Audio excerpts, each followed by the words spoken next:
Good for heart. ఎందుకంటే దీంట్లో ALE అని చెప్పి ఒకటి ఉంటుంది. అదేం చేస్తుందంటే హార్ట్ ఫంక్షన్ని ఇంప్రూవ్ చేయడం ఒకటి, పంపింగ్ తగ్గకుండా చూసుకోవడం ఒకటి, ఎల్డిఎల్ కొలెస్ట్రాల్ మెటబాలిజాన్ని పెంచుతుంది. యాంటీ ఇన్ఫ్లమేటరీ అంటే మన బాడీ లోపల ఎక్కడ స్వెల్లింగ్స్ రావడము లేకపోతే సెల్యులర్గా డ్యామేజ్ కాకుండా చూసేటువంటి కెపాసిటీ దీనికి ఉంటుంది కాబట్టి ఎక్కడ బ్లాకేజెస్ ఇండైరెక్ట్గా రావు.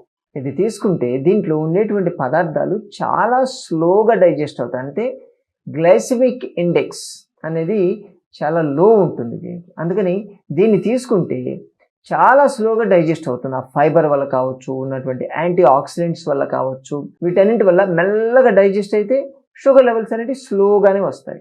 స్లోగా వచ్చినప్పుడు మీ బాడీలో గ్లైసెమిక్ ఇండెక్స్ అనేది పెరగదు ఎప్పుడు. సో వచ్చినటువంటి ఇన్సులిన్ దాన్ని డైజెస్ట్ చేసి యూటిలైజ్ చేసుకునేటువంటి కెపాసిటీ బాడీకి ఉంటుంది కాబట్టి ఈ షుగర్ లెవెల్స్ తగ్గేదానికి ఇండైరెక్ట్గా చాలా బాగా పనిచేస్తుంది ఇది.